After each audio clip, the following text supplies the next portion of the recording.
Good morning. Welcome to the December 9th Zoning Board of Adjustment meeting. If any member of the audience wishes to speak to an item on either agenda today, we'll start with Zoning Board of Adjustment, but either agenda, please fill out a speaker request form that are located on the table along the left wall. Fill it out with the number of the item you wish to speak to and hand it to the staff located next there. At this time, we would also like to ask if any member of the audience has a cell phone or other electronic device that you turn it off or turn the ringer to silent. If you need to take a call, please step out to the hallway so the meeting is not disrupted.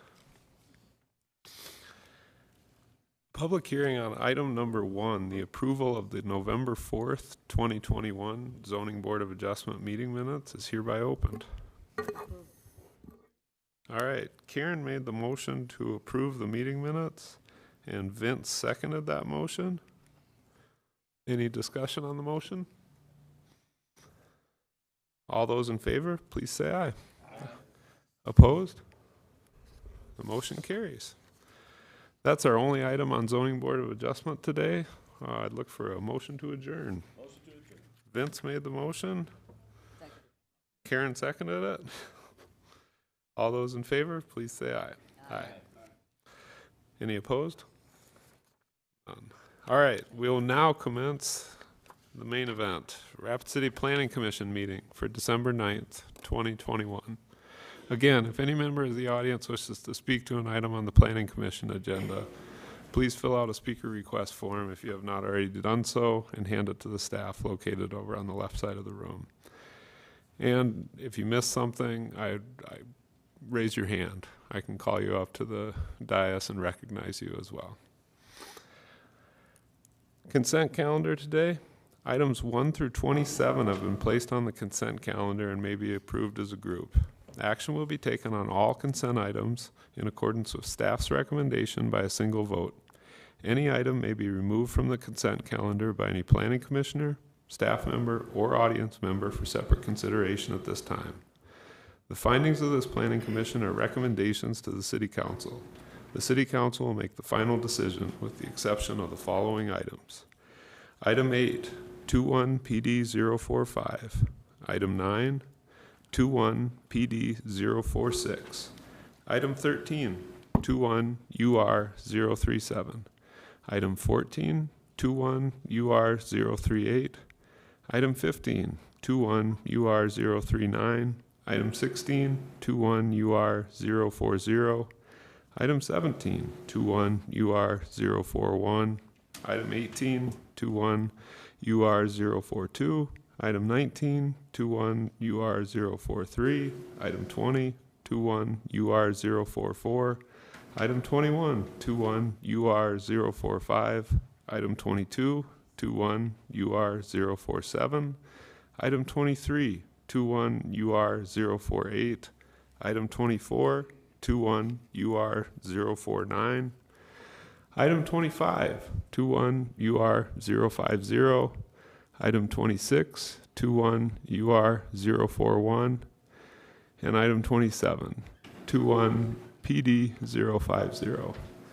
The Rapid City Planning Commission's actions on these items is final unless any party appeals that decision to the Rapid City Council. All appeals must be submitted in writing to the Department of Community Development by close of business on the 7th full calendar day following action by the Planning Commission. Now, are there any items 1 through 27 that staff would like removed? Yes, items 3 through 7. 22, because you received a speaker request on that one. Item 23 and item 27.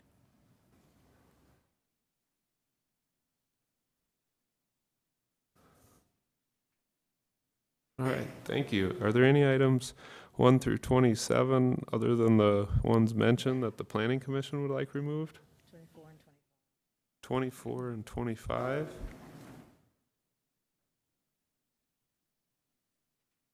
Other items from the Planning Commission? And are there any items that the audience, an audience member would like removed for separate consideration other than those items mentioned?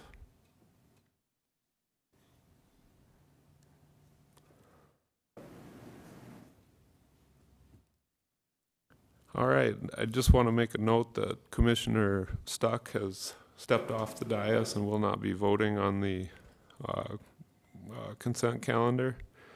The chair would entertain a motion to approve the consent calendar items 1 through 27 with the exception of items 3, 4, 5, 6, 7, 22, 23, 24, 25, and 27.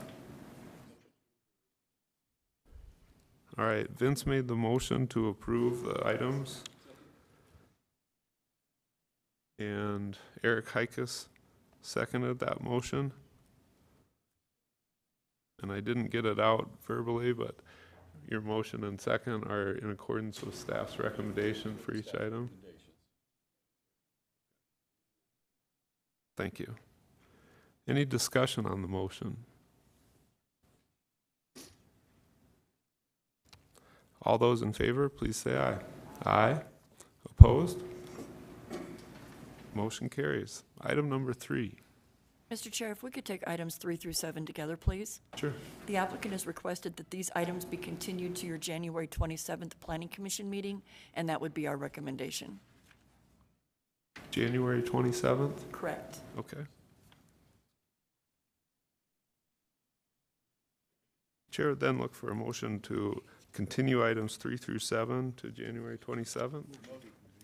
All right, Mike Gallagher made the motion to continue items 3 through 7 to January 27th, 2022. And Mike Kwasny seconded that motion. Any discussion on the motion? All those in favor, please say aye. Aye. Opposed? Motion carries. Takes us to item 22. We have a speaker request on item 22 from Aaron Schoenbeck-Beyer. Yes, sir. You could identify yourself as well at the microphone. Aaron Schoenbeck-Beyer. I'm an attorney at Bangs McCullen, and I represent Black Hills Pediatric Dentistry and Rushmore Ambulatory Surgery Center. All right. Well, good morning, Commissioners. I'm here in opposition to 22 Treehouse Dispensary that's requesting a conditional use permit. Black Hills Pediatric Dentistry opposes this conditional use permit for 3 reasons. They are the neighbors to the facility within 250 feet. And first of all, the facility runs counter to both South Dakota statutory policy, and second of all, Rapid City's medical cannabis ordinance. Both of these regulations require that the facility either be outside 1,000 feet of a school or outside 500 feet of a child care center, church, public park, property zoned as residential.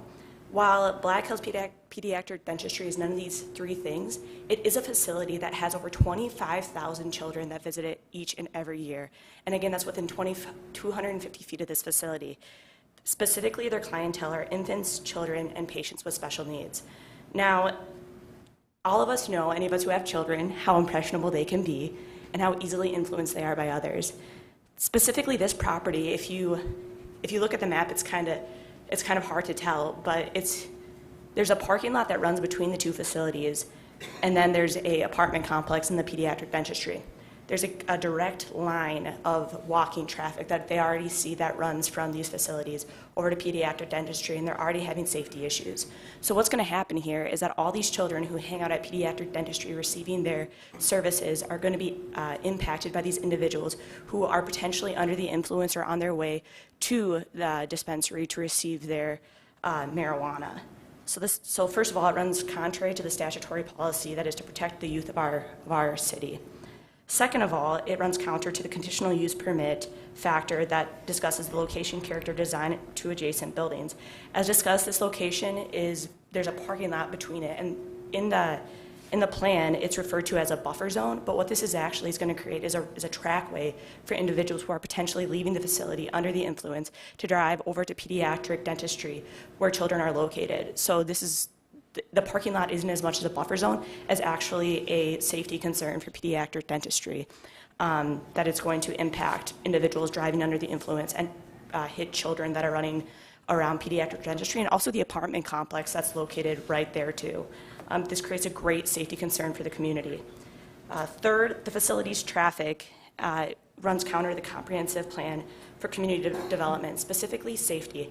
As I've already discussed, the individuals that are going to be going to the dispensary, most of them we'd like to think are there for great reasons, but we also will see an increase in property crimes and also assault crimes outside of murder. We saw this in Denver. Denver first legalized medical marijuana in 2000 and then second legalized recreational marijuana. Well, the dispensaries for recreational marijuana opened in 2014. What happened in that interim period was that neighborhoods where medical dispensaries were located saw an increase in property crimes, assault crimes, burglary, theft. Rationally, this follows. If you open a facility that only a limited number of people have access to, so like here, only a limited number of people have access to medical marijuana, and then there's an abundance of people who want access to marijuana who legally cannot have it, you're going to have an increase in theft for individuals taking it from individuals who have legal access to it. You're going to have an increase in property crime, and you're going to have an increase in theft, just because that is the clientele that's going to congregate around this area. A great example, as we see currently with liquor stores, you have underage buys occurring outside liquor stores all the time. This is what exactly is going to happen with these medical marijuana institutions. What you're going to have is people who are legally accessing, but you're going to have illegal transactions occurring outside. What is directly outside the facility within 250 feet? A Pediatric Dentistry Institute in the ambulatory surgery center where over 25,000 children hang out every single year. This is just not the appropriate location. Specifically, if you look to page 7 of the conditional use permit project report under safe health, under the factor where it discusses safe, health, inclusive, and skilled community, you see it says not applicable. This is all but the case here. We either request that this be returned to have further investigation on the safety issues that occur and had happened in Colorado when you had that weird interim period that we in South Dakota currently are in as of 2 weeks ago, and the Supreme Court struck down Amendment A. Or second, we ask that this just blanketly be denied because of the safety concerns that it's creating for the children of our community. Over 25,000 kids that hang out at Pediatric Dentistry, a facility that already sees high foot traffic and already has security issues with individuals hanging outside the building. So with that, on behalf of Pediatric Dentistry and Rushmore Ambulatory Surgical Center, we request for the safety of our children that this conditional use permit be denied. Thank you. Thank you. I also have a speaker request form from Scott Engman. I think this is on 22.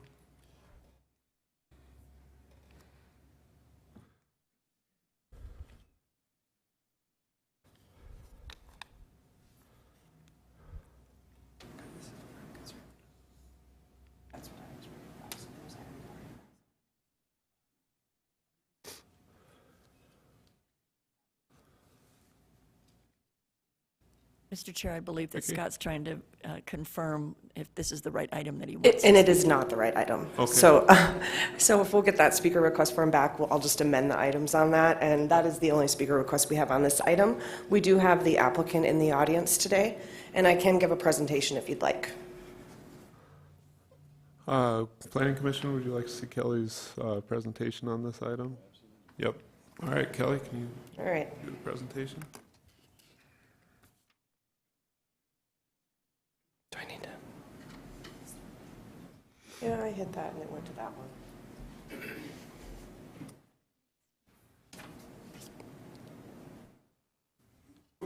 There we go. Thank you. Okay, item 22 is at 2525 West Main Street in Suites 104 and 105. This is commonly known as Clock Tower Plaza. So the suites that are in question today are located right down in this area here. Zone general commercial with office commercial to the south.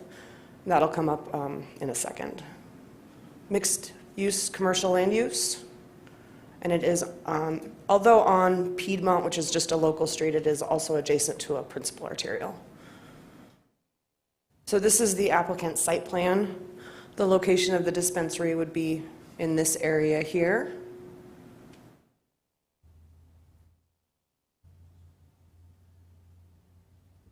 This is looking at the front of the proposed dispensary and also the floor plan.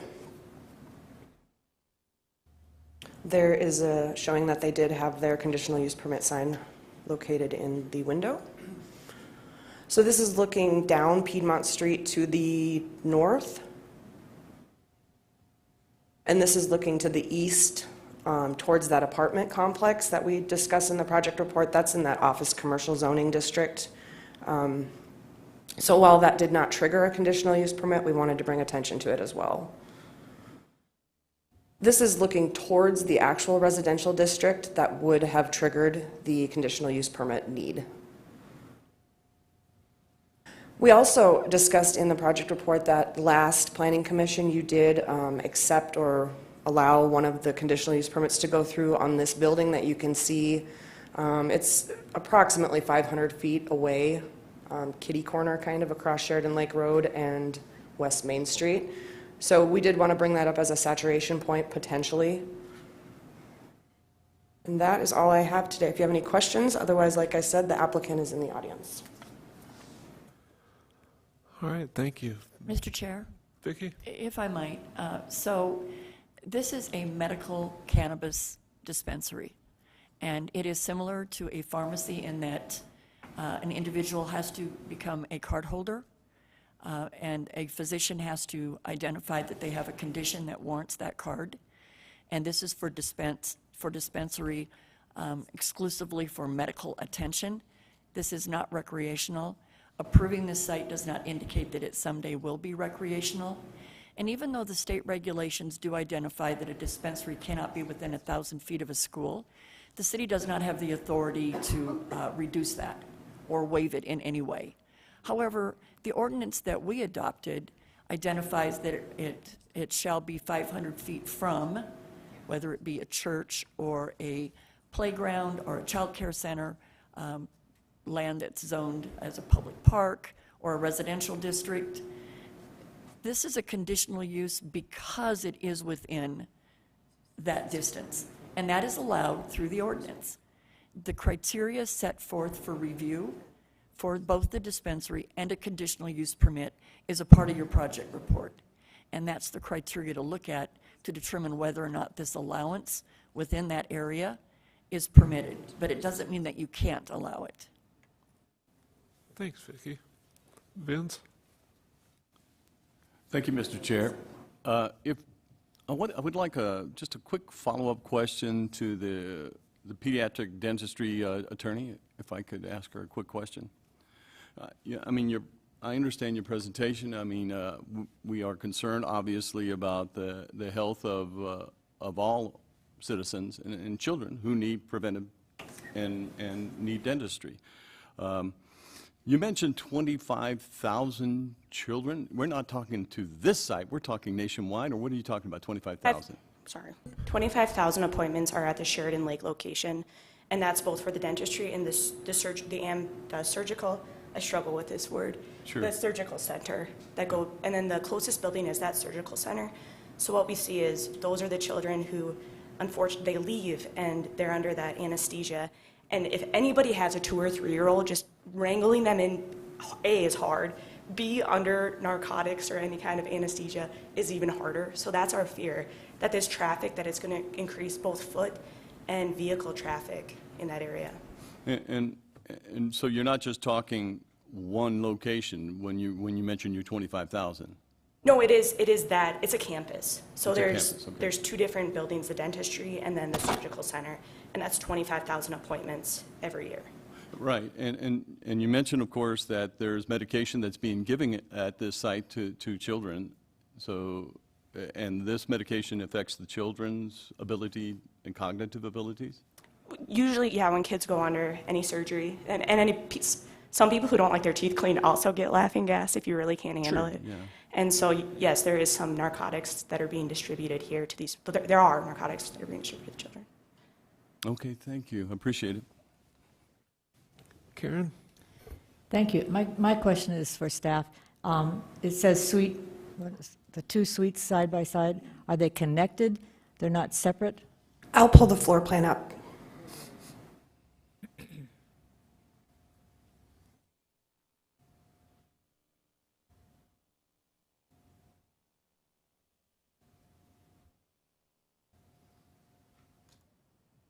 So it looks like they are connected. They're just utilizing both the suites for the size of the dispensary that they need. Okay, thank you. I saw the floor plan, and I wasn't sure how that legally was, called for, so I just want to make sure it's legal. Thanks. Mike Gallagher? Thank you. Vicki, could you clarify the saturation criteria that we're looking at, if there's saturation to be considered for this? Mr. Chair, Vicki? so at your last meeting, you saw that there were applications where a company was trying to put several dispensaries on one legally described property. And in those instances, staff brought forward recommendations that on that specific site, there should be just one dispensary. And the applicants were very forthcoming and said, we don't plan on putting more than one. But if we can get approval for these 4 conditional use permits or 5, then we can submit to the state to increase our odds of pulling a license, and we would only put one at this site. In that case, we then had you add a stipulation that said, okay, approve all 5, but all 5 would have the stipulation that only one building permit for one dispensary would be allowed at that legally described property.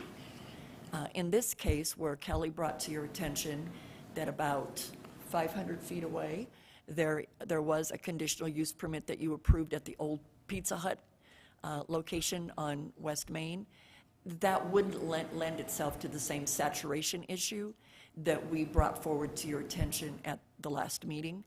And please note that unlike on-sale liquor, that ordinance does have language specific to saturation. The medical cannabis ordinance does not. However, in reviewing a conditional use permit, if the use is so intense that it would change the character of a neighborhood, then we can speak to it. Having one dispensary at this location, we did not believe creates a saturation, even if the one 500 feet away were approved. Does that help? Thank you.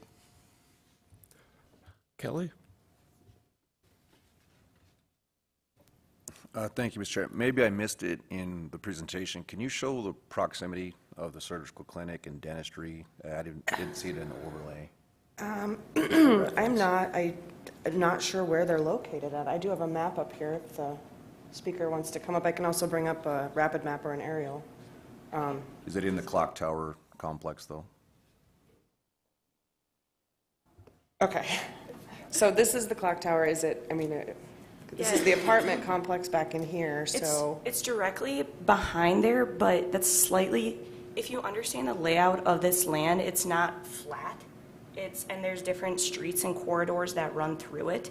It's a very street-driven section of the city, and so it's directly behind this apartment complex. To the south of the apartment complex, in other words. Can I interject? It used to have a blue metal roof, and they recently put a shingled roof on it and recolored it. Am I correct in that? Yes, Okay, they're currently that redoing it. answers my question. Thank you. Eric Hikas? Thank you, Mr. Chair. So, out of interest, and I think relevance to this decision is, tell us about the waste management, security, and odor control plans that were defined and described to staff and also as part of this submittal, please. Are you asking staff or the applicant? We have an agent from the What would be the applicant. most relevant question to ask? Is it to staff or is it to the applicant? I'd entertain either. So. Mr. Chair? Vicki? If the question is, has staff received and reviewed all of those plans? The answer is yes. And they do appear to meet the requirements set forth in our ordinance. Now, if you want, these plans are very thick. If you want the applicant to come up and go through the details of them, we might be here a while. But yes, we did look at them, and they do meet the design standards set forth. And I will mention too that to get the state's portion of the license, the state has very, very stringent rules on their odor, waste, security, safety plans. So the applicant will have to meet those state regulations before they can come back and get the city's final license.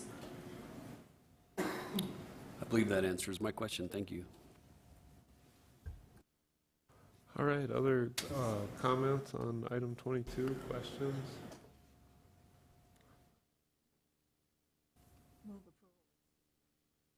Okay.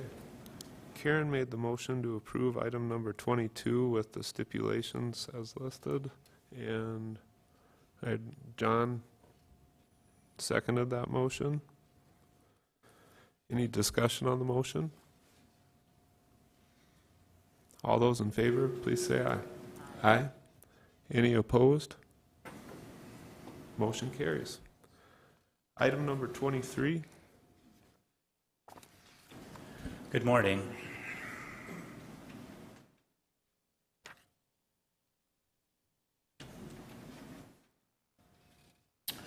Item number 23 is 21 UR 048, which is a conditional use permit to allow a medical cannabis dispensary located along Tower Road in between Hanks Drive and Skyline Drive.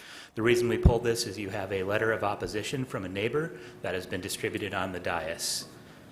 So I'll go through the presentation on this. So you can see the aerial photograph. This property is located between Mount Rushmore Road and Tower Road, south of main part of Rapid City.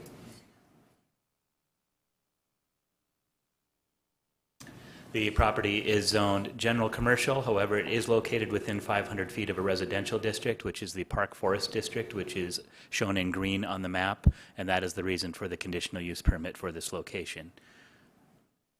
The future land use of the property is mixed-use commercial, and the major street plan identifies Tower Road as a collector street and Mount Rushmore Road, US Highway 16, as a principal arterial street. This is a site plan of the proposed dispensary location. As you can see, the dispensary would actually take access off of Mount Rushmore Road, US Highway 16.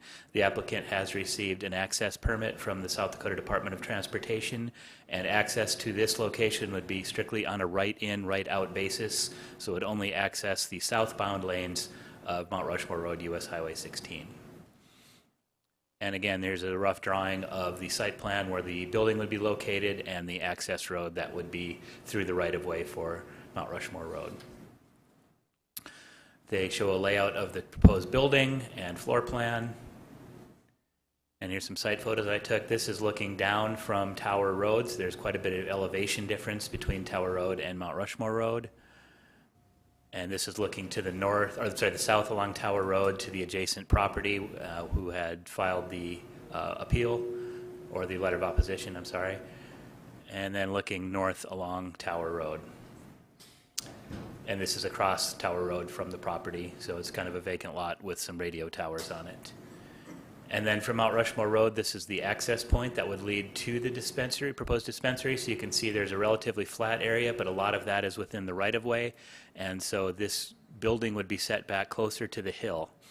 The letter of opposition from the neighbor is not necessarily about the use of the property. It is about the topography and the issues with the soils in the area, and the neighbor is worried that by excavating into the hill would cause potential for landslides. As you've been up on Tower Road, there is an area of Tower Road that has slid away. There's some other areas of housing along Tower Road that have had some issues with soils moving, and that is the main issue of the proposed letter of opposition from the neighbor. And this is also looking a little closer at the hill coming up towards Tower Road, and this is looking across Mount Rushmore Road to the east. And this is looking down Mount Rushmore Road towards the north, down towards the city, and then south up the hill along Mount Rushmore Road. The applicants are in the audience if you have any questions. Otherwise, I'm available for any questions. Thanks, Kip. I think I do have a speaker request from Nevada Ellison on this item. Would you like to address it?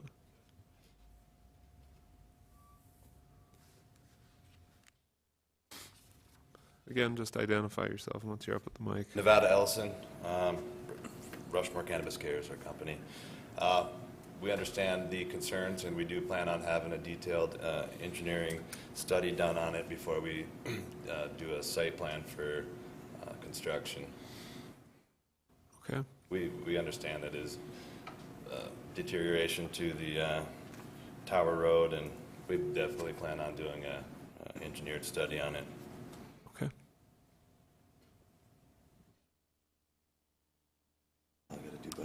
Kelly? Questions, any questions? I just had two quick questions. If the engineering study were to come back and stipulate a required retaining walls or some sort of structure, would you follow through with that as Yep. part of the agreement? Absolutely. Okay. And then the other second thing, kind of in regards to ingress and egress, is there any plans for a turn lane to get in and out, or is it just sort of merge off the road as is? As of right now, there is no plans, but probably speak with DOT and maybe try to get something down the road. Yeah, DOT will always monitor the access and the traffic on this property, and if there is some sort of issue, then it would be in their jurisdiction to approve a construction of a turn lane, if necessary. 55 miles an hour on that stretch? I believe it's 50 going up the hill there, 50? yeah. Okay, thank you. Karen? Thank you, Mr. Chair. I travel this road every day, and I'm not sure I understand why you want to take access off of Highway 16 when it's the Tower Road at the top of the hill, is where, or pretty close to the top of the hill, is where you're going to have the building. And for people to have right in, right out on that hillside, and then to go back down to town, it just seems like it's not. It just doesn't seem like it'll work right. I'm concerned about the location, mainly because it comes off of Highway 16 instead of Tower Road. So if that was to change and it came off of Tower Road, I'd have a different thought about it, but I would just have some concerns about that. The issue of Tower Road, taking access from Tower Road, it is pretty much topographically impossible to take access from Tower Road due to the elevation change. As you can see on the picture here, Tower Road is located at the top of the screen. You can see the power lines along Tower Road. It's an extremely steep slope from Tower Road down to a flatter area, which was where the building would be located, on this flatter area. So that is why it's taking access off Highway 16 instead of Tower Road. Kip, can you tell me from this picture approximately where that building would be located, so I... It's kind of hard to see. You can see the sign posted on the property right here, which is really on the property line, but it would be in this flatter area between the yellow sign there and then towards these trees back here would be behind the building. So there's a smaller flattish area back there that is between the US Highway 16 Mount Rushmore Road right-of-way and the hillside, and that is where they're proposing to construct the building. And it might be hard to see, but we can show it on this site plan here. And so the building is located right in here, a building and parking lot. They did receive an easement from DOT to allow for part of their parking lot to access into that easement, so they could use the backing out of the parking lot into an easement, so it's not actually backing into the right-of-way. But this area right in here with all the trees behind the proposed building is an extremely steep slope. And you can kind of see that in this picture here. This is Tower Road, and the location, this is the access right here. And so their proposed construction would be down here in this flatter area. That helps a lot, because from the site plan that I saw, it went clear to the Tower Road, and I thought, well, if they're at the top of that hill... Yeah, the lot line goes straight up to Tower Road, but that back portion of that property is pretty much unbuildable. It is a very steep slope. Yeah, I can tell that.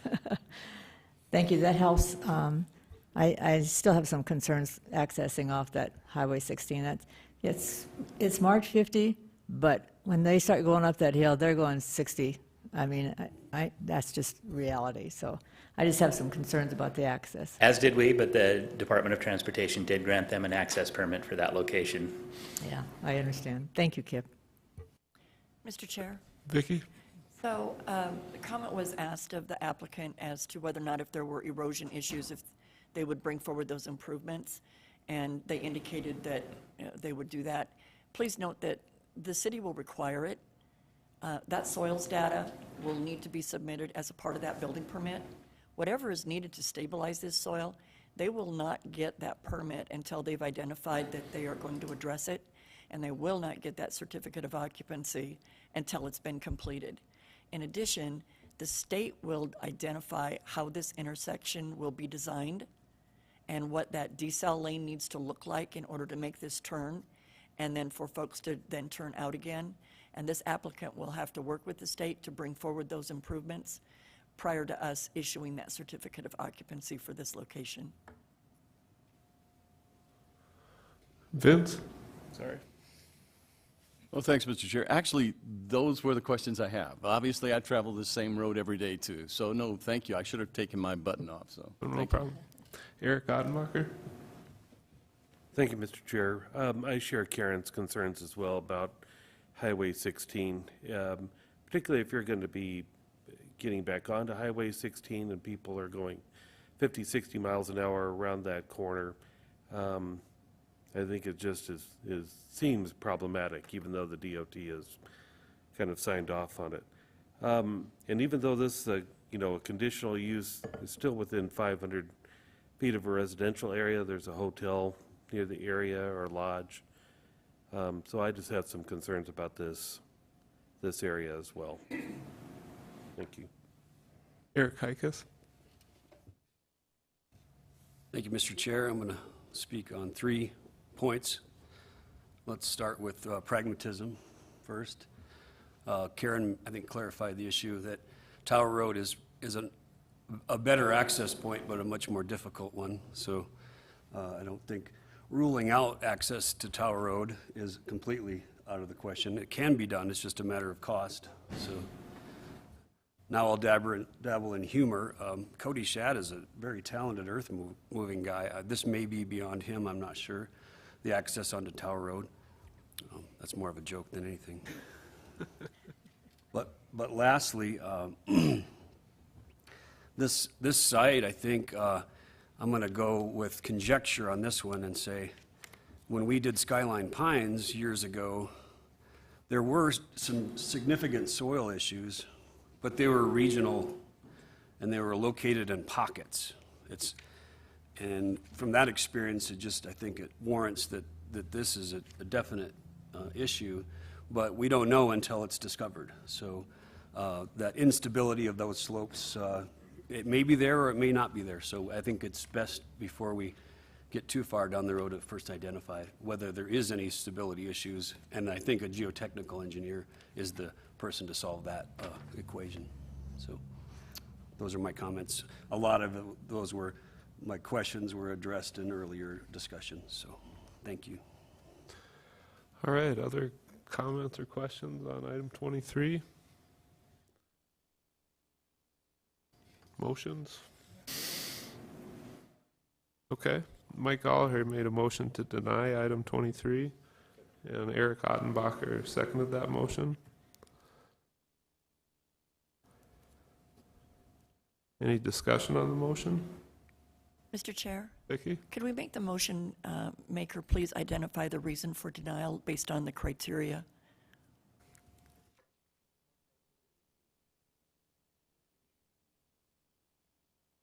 Okay. Location meaning access to the site. Okay. That share your concerns? Okay. Any comments on the motion? Then all of those in favor of the motion to deny, please say aye. Aye.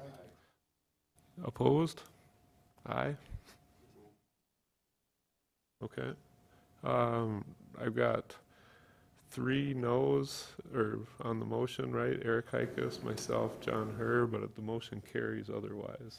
Did I miss anybody on that? So it would be 6-3, if I have that right. Motion to deny. Sure, Vince? Just want to get this cleared. So right now, it's because of the lack of the study for the stability. That doesn't mean that the applicant cannot come back in and reapply after further studies are done. It'll be too late. For this use. So the item before you today is a conditional use permit. Is this use appropriate at this location? The design of the site will come in as a part of a building permit. So that is why I asked the reason for why the motion maker was recommending the denial, and he was recommending it based on the location. So that would be an appropriate reason to recommend to deny, instead of soil stability or the design of the intersection. Just trying to protect the city to ensure that we're being fair across the board. Of course, and want to verify then that if, for all intent and purposes, if this soil question can be answered, then we may want to delay this vote And if there's a reasonable amount of time, is what I'm thinking. Mr. Chair, Vicki? so there is a deadline of December 31st for all of these to get before the state in order to apply for the, qualify for the lottery. So this is the last planning commission meeting that these will be heard at. If you continue it, you're in essence denying the request. Okay, thanks, Vicki. At this point, I believe your actions would be more favorable to the applicant so that they could in turn potentially appeal your decision, and maybe council would have a chance at hearing this before the end of the year. All right, absent a motion to reconsider, we'll move on to item 24. The vote was majority to deny. Okay, item 24. Item 24 is 21 UR 049, which is a conditional use permit to allow a medical cannabis dispensary located at 608 St. Joseph Street. He doesn't have to go through that. This is located in downtown Rapid City. The property is zoned Central Business District. Future land use shows this as downtown. And it is located along St. Joseph Street, which is a principal arterial street. This is the existing site plan of the proposed location, showing it at 608 St. Joseph with the loading zone out back. Since this is downtown, there is no parking or landscaping required with this application. It would be used in an existing building at 608 St. Joseph Street. Currently, this is used as the Alex Johnson Mercantile, so showing the location of the sign right here, and the building is 32 feet in height, and it shows the proposed floor plan at the top outlining the floor plan of the proposed dispensary. This is a picture of, 610 St. Joseph. This is a picture of 610 St. Joe showing that, this is for the next one, I'm sorry, we had both of these together. So this is 608 St. Joseph, the Alex Johnson Mercantile, and shows that the conditional use permit sign has been posted.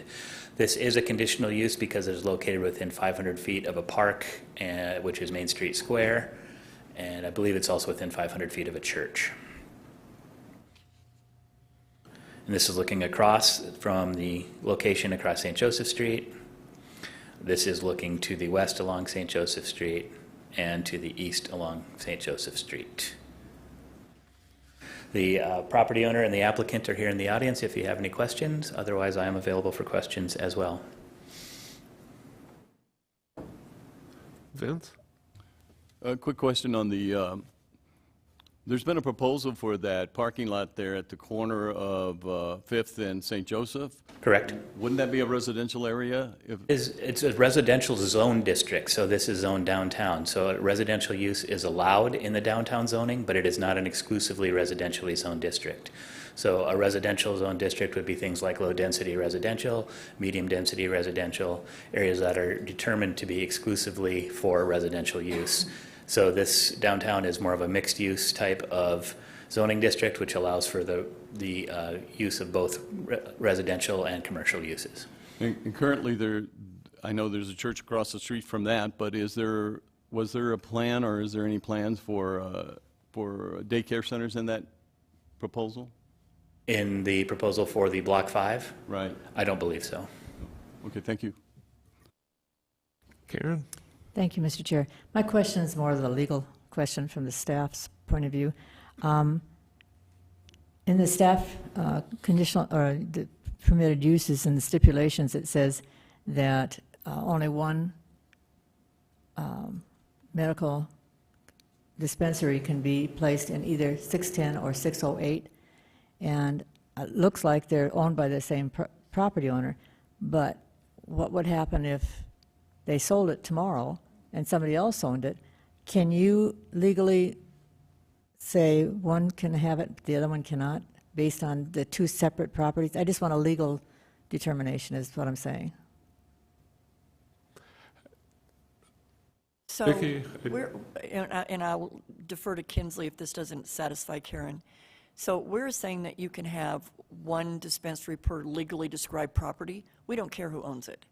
If they sell it or create another corporation, it's just one per legally described property. Okay, and if that's legal to do it that way, I'm fine. I just wanted to make sure it was legal. Thank you. Just to illuminate this, I didn't quite catch it, but just to clarify, this is one building that just happens to have two separate street addresses, correct? So the legally decided property includes both 608 and 610 on street address, right? Yeah, the way those buildings sit on this, they look like side-by-side buildings when you're looking at it from the street view. But it's one legally described property. So we're identifying that that's no different than what you saw before at your last meeting, where it was a little cleaner and it was a large property with one large building and they were trying to get a dispensary in every suite. We treated this one exactly the same. It's a great catch, Karen, and I can see where it does look like it's almost two different buildings, two different properties, but it's two structures on one property. Other questions or comments on item 24? Karen asked to take both 24 and 25 together. Does that work for the commission? Staff? Eric Hikus? Not to sound like a broken record, thank you, Mr. Chair. I just echo my comments about the previous issues with security and waste management. This is particularly important because of the alley in the back, and this is a very public, that's the art alley, of course, but just wanted to verify that. Mr. Chair? Vicki? So the team that we have, and that's Kelly, Sarah, and Kip, spent hours with these applicants doing pre-submittal meetings, and then again, when they did take the applications in, very thorough reviews of odor control plans, waste management plans, security plans, and even though we didn't present all of that information to you, it definitely meets the city's requirements. And as Kelly identified, the state's requirements are tougher than ours. So even after they secure this provisional license through the city, and they then submit to enter the lottery with the state, it is extremely intense in information that the state requires to be considered a part of that lottery. Another thing to look at it too is from a city's perspective, and this is good information on all of these sites. When a dispensary opens, or maybe down the road cultivation or manufacturing, the city is really going to be reviewing what's going on the outside. Do we smell anything? Where's that dumpster? How's the parking? Does all of this work, or is it creating traffic issues? What goes on inside is really going to be regulated by the state.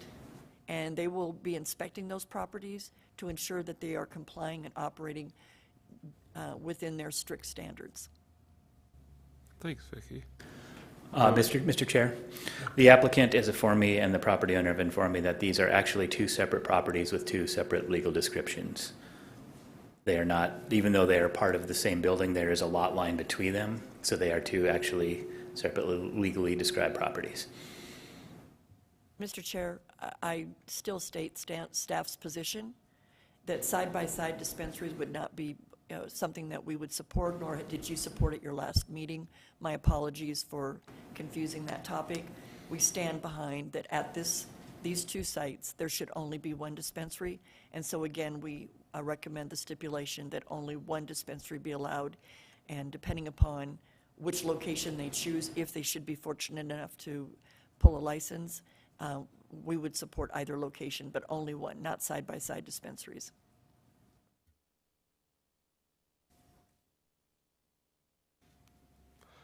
All right. I think we can take 24 and 25 together if someone's willing to make a motion.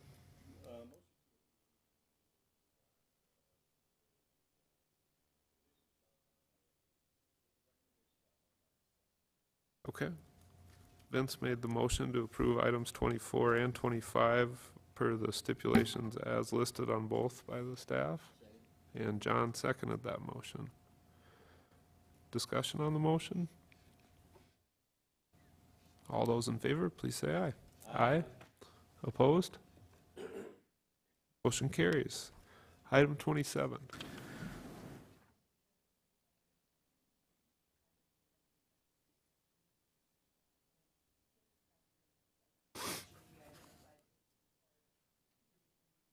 Vicki, your mic's not on. There we go. I sounded really loud in my ears. When Kip was out doing a site inspection, he identified that the required conditional use permit sign was not displayed on the property. I contacted the applicant. They did indicate that they had posted it right away, and then when they realized that potentially someone within the facility had taken it down, they did get it reposted. We confirmed with the attorney's office that sign has to be continually displayed in order to meet the notification requirement. As such, we have no choice but to recommend that this be continued to your next Planning Commission meeting because it failed to meet notification requirements. All right. Karen made the motion to continue item number 27 to January 6th. Is there a second to that motion? Mike Gallagher seconded that motion.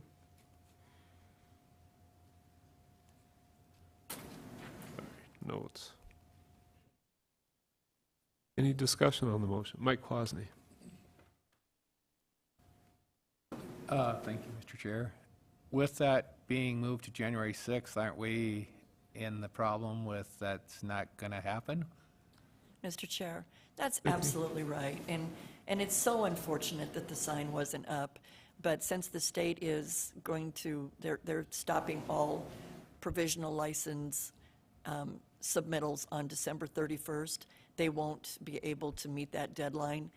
But for our purposes in meeting our regulations, our recommendation is to continue to January 6th. We anticipate the applicant will withdraw the application prior to your January 6th meeting. And Mr. Chair, the applicant would like to speak if possible, please. Okay. Please identify yourself once you're up at the mic. Good morning. Emmett Rice-Stroffer with Genesis Farms. I'm the applicant. And I just wanted to say, first of all, staff had been so helpful to us to understand the process, and we took it very seriously every step of the way, including putting the posters up. We do have several locations before you, so it has been a bit of a process talking to staff at every single location. And this one in particular is currently a convenience store, so there's morning staff and evening staff, and this just happened to be a miscommunication between two managers, and it was a concern about safety because one manager could not see into the parking lot at night, and they like to keep their windows as open as possible. But as soon as we found out, within an hour, maybe 2 hours at the most, we talked to them and had the poster back up, and it's still there today. So for what it's worth, I realize maybe legally your hands are tied, but I just wanted to make one more plea that we were as diligent and proactive as we could to make sure that poster was up, and we would appreciate any consideration to move this forward today if that's possible. Thank you. Karen? Thank you, Mr. Chair. My question is an appeal. Can they appeal this decision, or if we denied it, could they appeal the deny? And would that make times? So we do not recommend that you deny it because we would be in support of this location. Yeah. So there's no grounds for denial. It did not meet the notification requirement. I defer to Kinsley on that. We had her review it. She gave us the exact language out of the ordinance that said it has to be continually posted. I think that we're putting ourselves in jeopardy when we start saying, well, it was only taken down for a short period, so we're going to look the other way and go ahead and let this one come forward. We do not recommend that it be denied. Okay. Can a continuation be appealed? No? Okay. You have to hear it first. Okay, thank you. All right, the motion on the floor is to continue until January 6th. Further discussion on it? Vince? I want to make sure that you understand that we're trying to give you every consideration here, and I know the attorney has worked on this and the staff has too, and I'm not trying to open anything up, but I do have a question. The applicant said that, and I know we're talking timeframes here, but definition of continuous. But what is the purpose of the sign being posted? If I could ask the attorney? Kinsley? The purpose is to give the public notice that the conditional use permit is being sought. So if there was no public to see the sign, was the sign there? In other words, if a tree falls in the forest, does it make a sound? I guess that doesn't really matter. We want to make sure that there's strict adherence to the ordinance requirements, and the ordinance requires that it be posted for that full period of time. Okay, thank you. Mr. Chair? We tried. When staff was on site, it was during the day, a busy time of day. There were people on site and adjacent to the property. It wasn't the middle of the night. That's understandable. The applicant was saying that it was down for this time, and it was between two managers, and it was shift change, and so, nope, I'm clear on it, though. Thank you. Mike Gallagher? Thank you. I generally make it a practice to drive by these just to make sure on that, and I went by on Sunday afternoon and it was not there. Okay. And I drove around that building a number of times just to make sure that I was not missing something. So I can account as well that that sign was not there. Thank you. All right, motion on the floor is to continue. Any further comments? All those in favor, please say aye. Aye. Opposed? Motion carries. Item 28.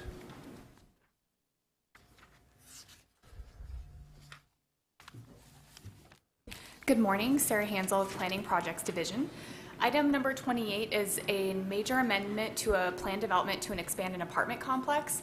Staff doesn't have any concerns with this project, and the applicant is not requesting any exceptions. However, from time to time, we just like to bring a project to make sure you're aware of it and just kind of highlight it a little bit. So with that, I'll just give a brief presentation if the commission would like. Go ahead, Sarah. This property is located east of Elkville Road in the Big Sky Business Park subdivision. There are 3 existing 12 plexes on the property now, and the proposal is to expand onto the property to the north so that in total there would be 96 units on this property. The property is zoned office commercial, in which residential uses are permitted. And it has a future land use of mixed-use commercial. It's located east of Elkville Road on a collector street, Neal Street. And here you can see the site plan for the project. North is actually on the bottom of the screen in this orientation, so you can see there's an existing structure here.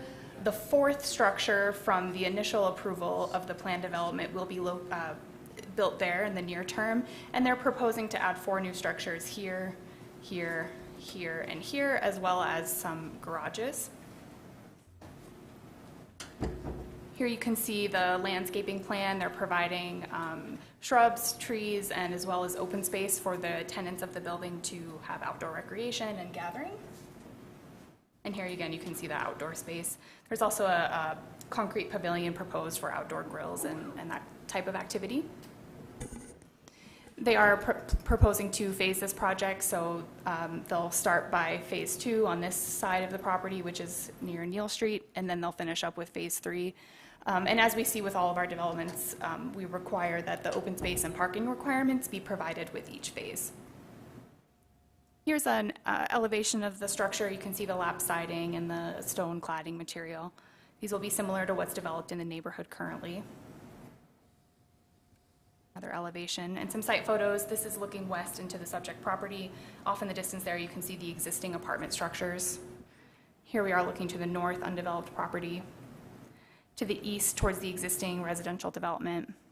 and then along Neal Street to the south. And again, there you can see the existing 3 structures and gives an indication of what the future buildings will look like as well. So we are recommending that this item be approved, but we just want to commend the project team for continuing this development and providing more housing in this growing area of our community. Thanks, Sarah. Any questions for staff on this one?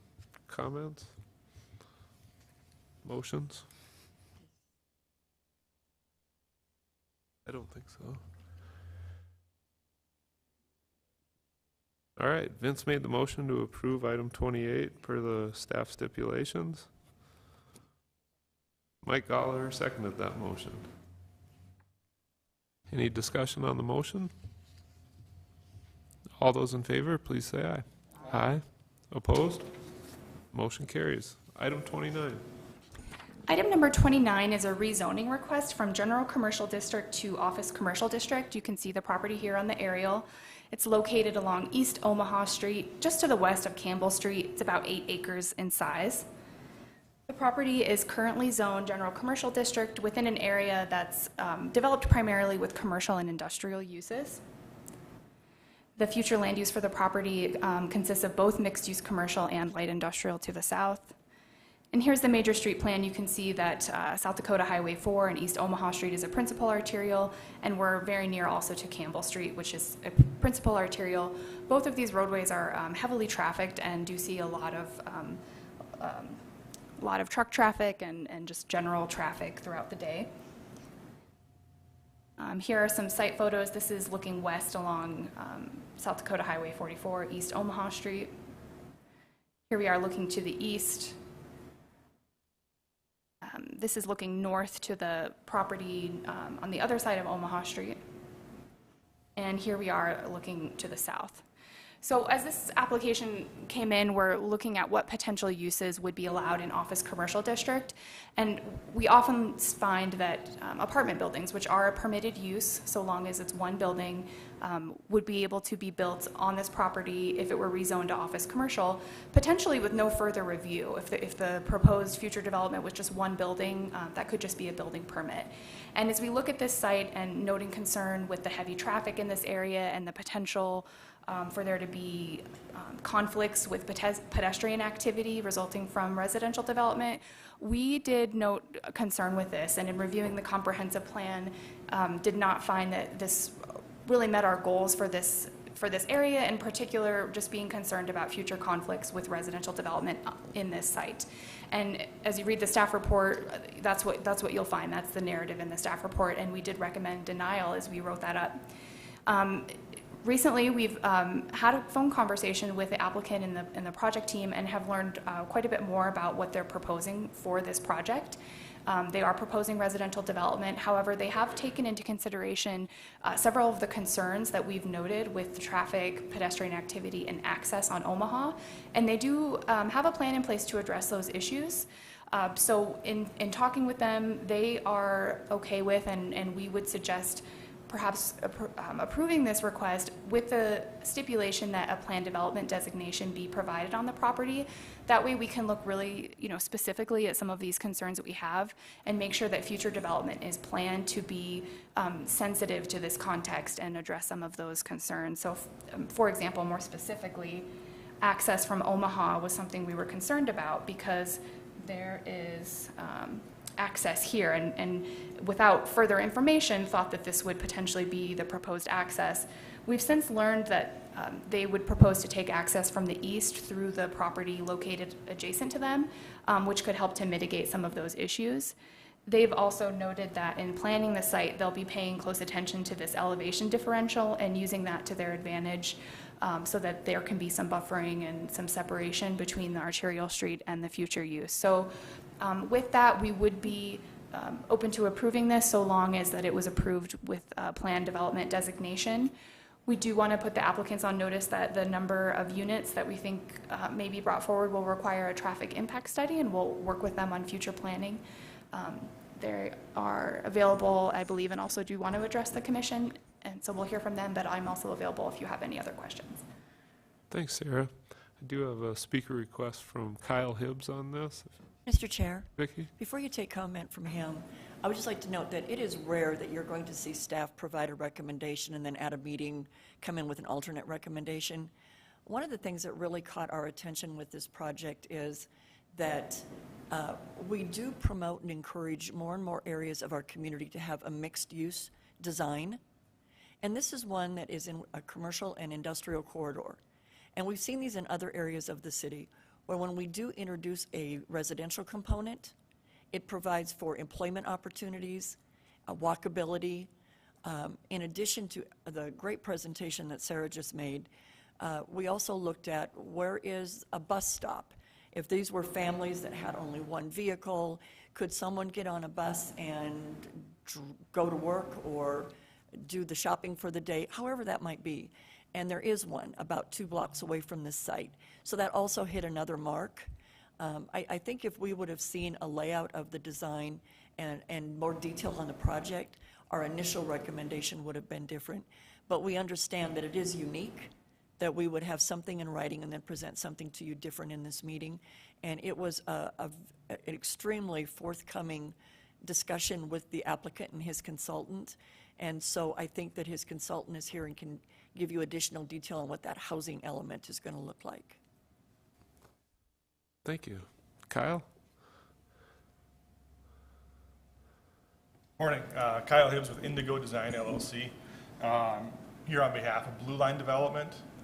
Blue Line Development is proposing to put a 180-unit apartment complex between the 3 lots, which would consist of 3 60-unit buildings. The target tenants are young families and elderly, so not people in the middle stage of their lives, towards the younger and older. As Sarah pointed out, there's some significant topographic differences from Omaha Street down to the site, which Sarah mentioned. The proposed access would go through the adjacent lot to the west of this and then pass through to get to our 3 lots. There we go. Let's see, Sarah, mouse. Let's use the.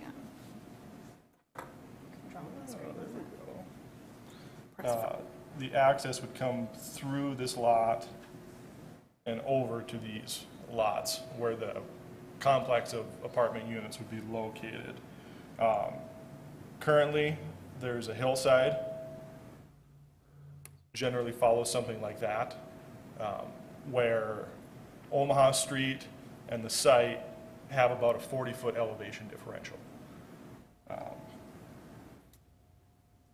Rent on these units will be 100% affordable for all units, targeting somewhere between 60 to 30% of the area median income.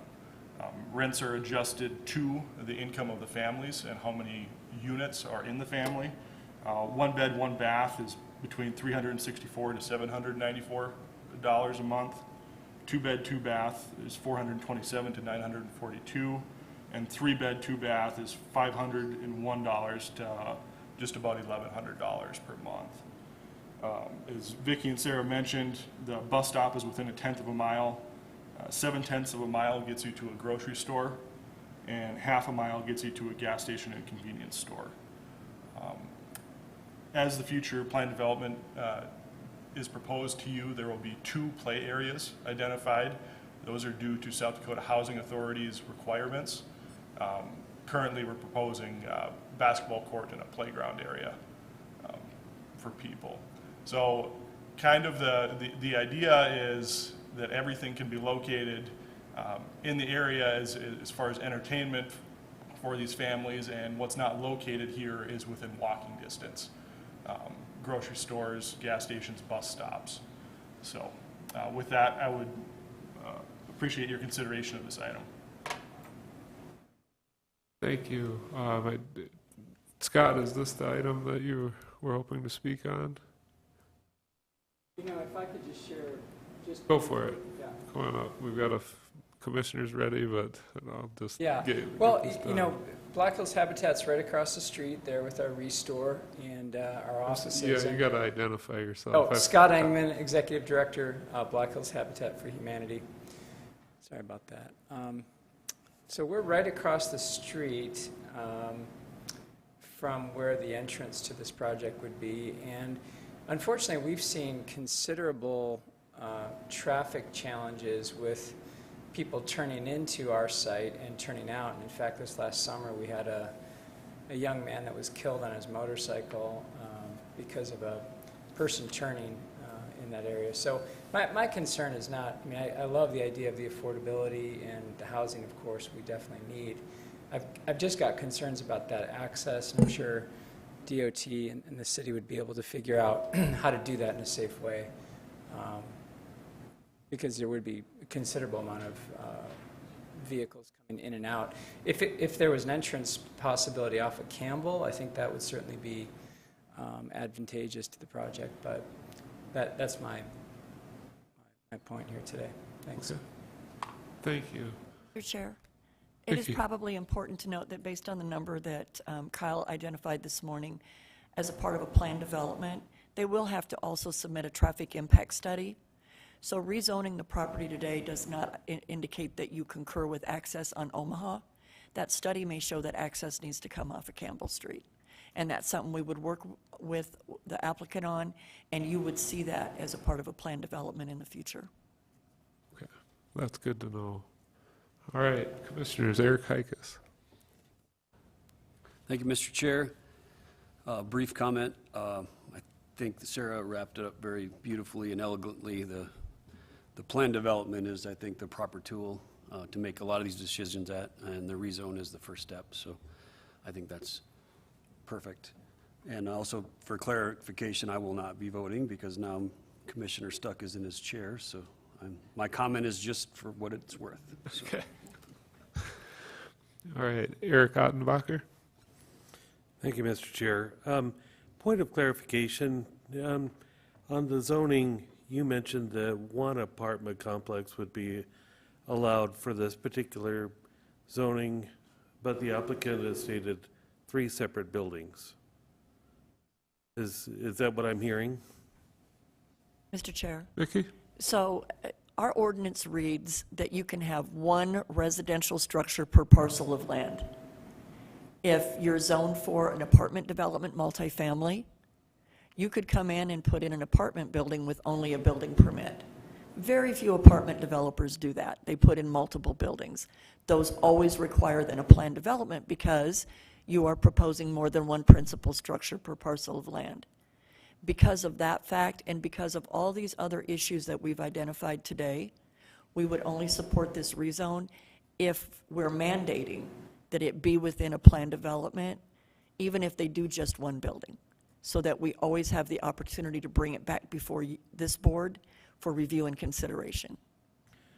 So it seems to me that there's a bit of some conjecture as to what's really going to happen with this lot or what's planned for this lot versus, 2 months from now versus today. So I think I would be in favor of postponing this or delaying this vote till the next meeting so we may have a better, more concrete idea as to what really is planned for this. Mr. Chair? Vicki? So certainly you have that as an option. That would be unique in how you typically would address a rezone. If you feel that the use is appropriate, but there are concerns like is there going to be sufficient activity areas on site for those children that could be a part of this project? Where is that access going to be from? Then that plan development is the tool that allows you to look at it. The question before you today is it appropriate to rezone this to office commercial for a future apartment development? We say that it is if it's designed correctly. And so as a part of the plan development, we would see the detail of that design. The applicant, it would take a significant amount of expenditure to design the site. I would assume, as we've seen in many, many other locations around the city, and you hear the applicants stand up and say this, to put that money forward, they need to know that the use is going to be allowed, and then they'll work with us on what that design is. So this is typically how we would do it, is okay, if we agree the use is appropriate, let's give them that nod, and then they'll spend tens of thousands of dollars on design, And then that's what you see at your planning commission meeting. Okay, thank you. Vince? Thank you, Mr. Chair. First of all, I want to thank staff for reconsidering this and bringing it to our attention, because this area is obviously located just about a half-mile down the road from Family Fare grocery store, and then in the other direction, there's even a collective store that serves a lot of organic foods. So there's multiple choices there. The traffic is a concern of mine, only because, again, another area where I routinely travel. If there's a congestion area, it's on that Campbell Street North and at the La Crosse for folks getting to the Rushmore Crossing and Sam's and so on and so forth. So it's going to increase that right lane traffic. And currently, there's no zipper effect for that access from Campbell onto La Crosse east. So it could be a problem to increase the traffic there. But again, the residents of this location are going to have the access to the grocery stores. They're going to have access to the playgrounds that this site is considering. And again, that's why I'm appreciative of the fact that staff is reconsidering this. And thank you for bringing it. Haven? The way I understand it, that currently there's only one access, and that would be off Omaha. And apparently they're working on a possibility of getting access over toward the west, and I'm not sure who owns that property, and also apparently onto Campbell. But at this point, they don't have that. I guess, is that correct? What we heard Kyle today say is that they would, Kyle, does the property owner own the property to the west as well? So the current property owner today that would be selling these 3 parcels to Blue Line Development owns all 4 parcels right now. Part of the sale agreement is that when and if these 3 parcels are transferred to Blue Line Development for this project, a access road will be put in across the parcel to the west, utilizing that approach between these parcels and Courtesy Subaru's satellite parking lot. So the access up on the top at Liberty is not going to be utilized for this project. Sarah, could you help Kyle show them what 4 properties this property owner currently owns? Is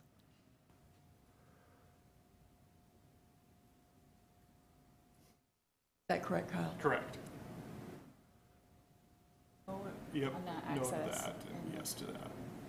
So again, this is going to trigger a traffic impact study to be submitted, and it could very well be that there needs to be more than one access point onto this property due to the heavy traffic already existing on Omaha and Campbell, and they would need to secure those access points in order for us to bring forward a recommendation of approval as through the plan development process.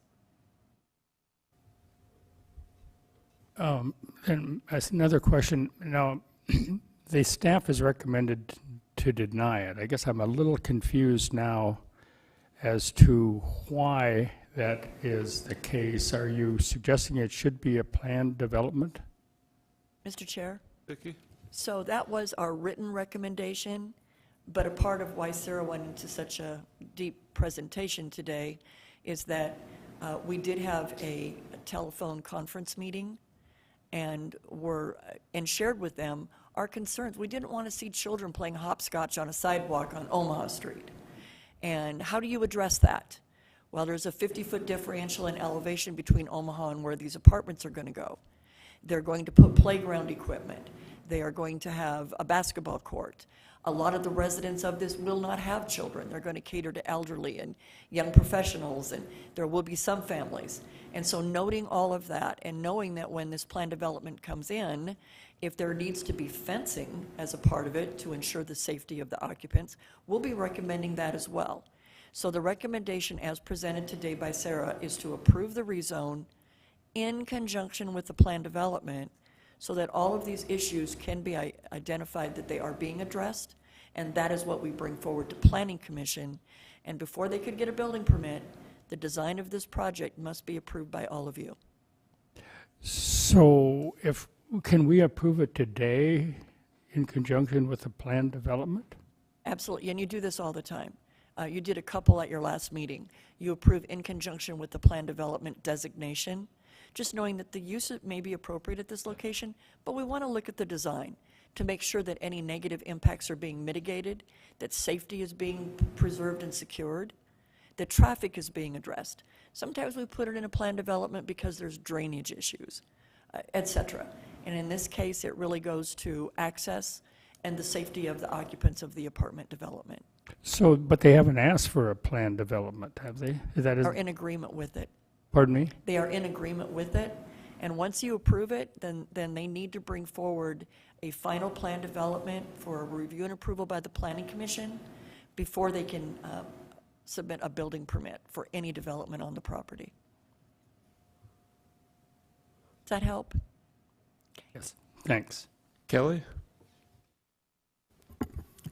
Thank you, Mr. Chair. I guess I just have a comment towards Kyle. That lot's been vacant since I was a kid, so it's nice to see something being done with it. And I applaud you for affordable housing goals. That's really commendable in this town. We need that. I would just encourage, and I've said this a million times, the more common space and green belts and organic, the better. You know, this is basically an island of residential surrounded by industrial commercial. So if your target tenant is young families or even elderly people, I think, you know, the more outdoor space, the better. I don't know what the footprint ratio is of residential versus all the rest of these three lots, but I would just encourage you to keep that in mind. It's something that I think most of us are in agreement with up here, that we see a lot of these complexes, especially the big monster complexes. Not a lot of thought goes into outdoor space and that sense of community, and we'd like to see more of that if possible, so appreciate it. I just want to jump in quick. Behind, to the south of this property, is that abandoned railroad right-of-way? Like, is it not utilized or utilized? I guess I just want to make sure. Mr. Chair? Yep. This is an old rail line and is considered rail banked right-of-way, so that it is not abandoned. It is still reserved for future use of railroad if necessary. We have been looking at and will continue to look at the possibility of exploring a lease with the railroad to allow for recreational uses on that. We do have in our long-term plans trying to create some sort of multi-use path to connect to the Greenway path and connect out to Rapid Valley through the use of this rail banked right-of-way. It was just transferred to a new company from the South Dakota Department of Transportation, and we are working to be in contact with them and explore the possibility of leasing that for the city's use. All right, good to know. Thank you. Other questions or comments on this item? Mike Kwasny?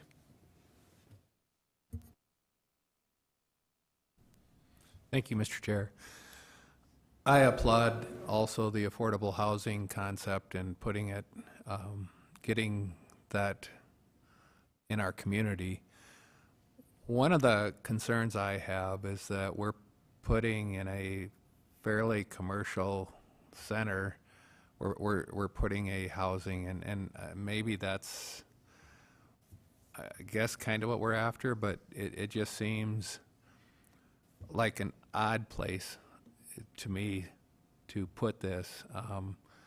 Now the planned development will help in that it will allow us to look at what they're really trying to do. I guess I still have concerns though with all the surroundings. It just doesn't seem like a real strong fit for me, so. Mr. Chair? Vicki? That is a valid comment, Mike.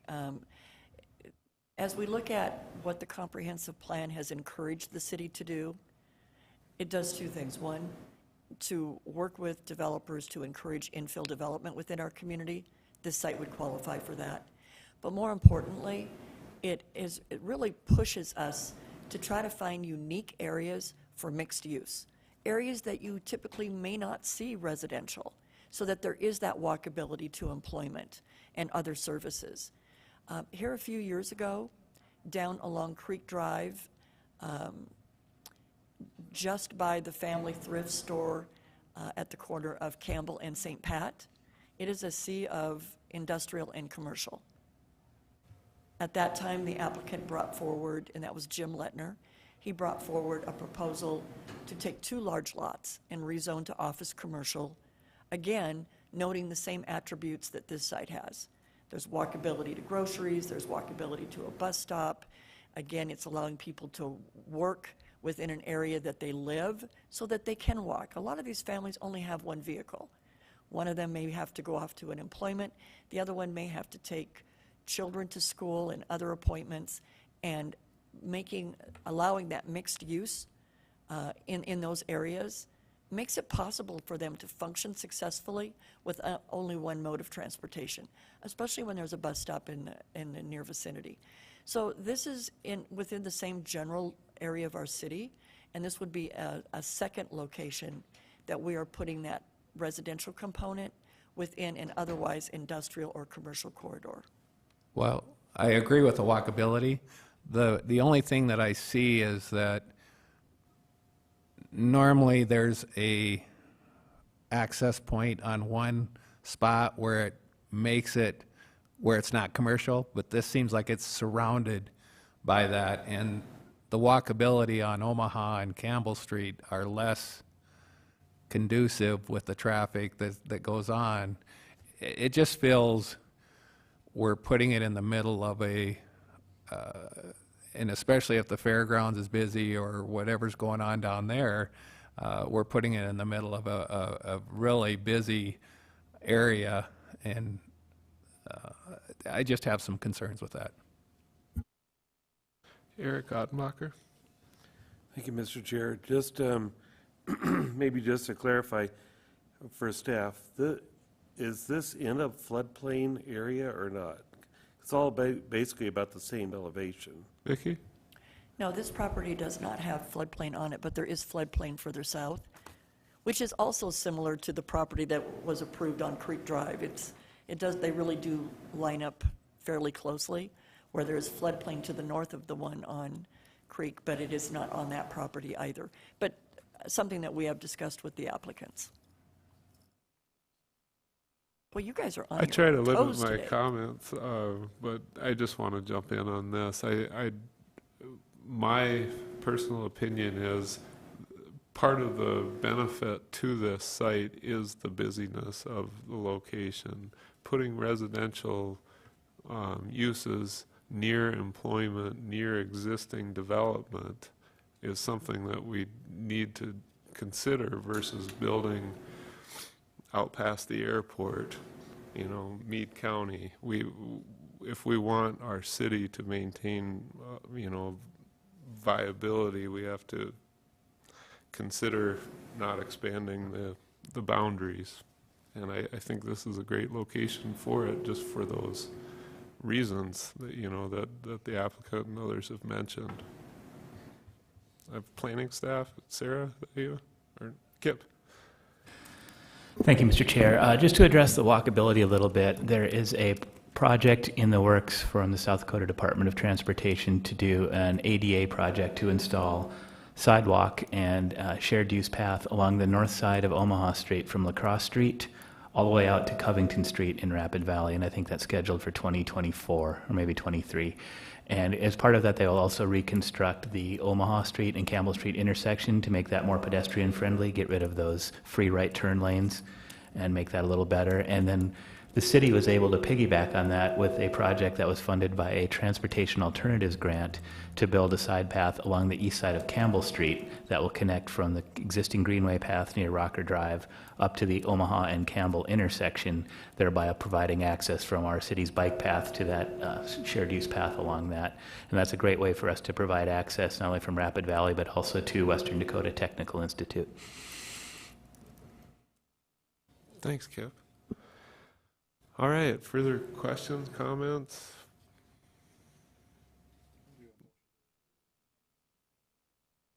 Okay, Mike Gallagher made the motion to approve item 29, the rezoning with, in conjunction with a plan development designation on these parcels.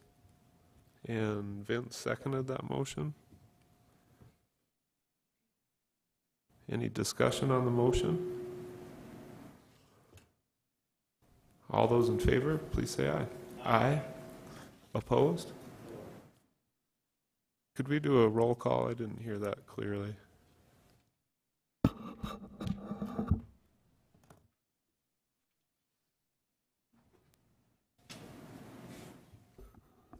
Arguello?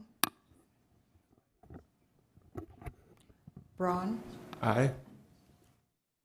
Bowman? Gallagher? Har? Quasny?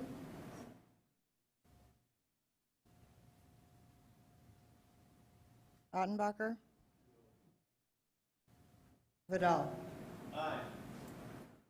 I have 7-2, motion passes. All right. That takes us to the end of our regular agenda today. Any discussion items or staff items, Vicki? Mr. Chair, we would like to wish you all happy holidays. This is our last meeting for this year, so we won't see you again till next year. Kip, maybe share with them your treats that you brought them. Oh, yes, thank you. We did bring some bagels over there on the side for you. Anticipation this may be a little bit longer meeting than it was, so thanks for your brevity. Also, staff would also like to note that on Monday night, Vicki Fisher was sworn in as the Community Development Director. It's been a long time coming and well overdue, and so we'd all like to congratulate Vicki on her official position. Yeah, it was only made official. It's been that way for a while. Congratulations, Vicki. For years, I feel. Thank you, guys. You know, it's been a privilege to serve the city. I've only been here 26 years. This job has given me more than I've ever given it. And it's with great pleasure and privilege that I get to walk in the doors every day and be of public service. You folks are really a great group, knowing that the work we do gets reviewed by you. And I got to tell you, you keep us on our toes, which is good, because that's how we get better plans. But even today, there was some great conversation, hard decisions that had to be made, and the civility that you bring to the conversation, I applaud you. And I don't think there's an applicant here today that left feeling, even those that you didn't support, feeling that you didn't try to support their project, and we really appreciate that. All right, any planning commissioners with anything? How about a motion to adjourn then? Mike Gallagher made the motion to adjourn. Karen seconded it. All those in favor, please say aye. Aye.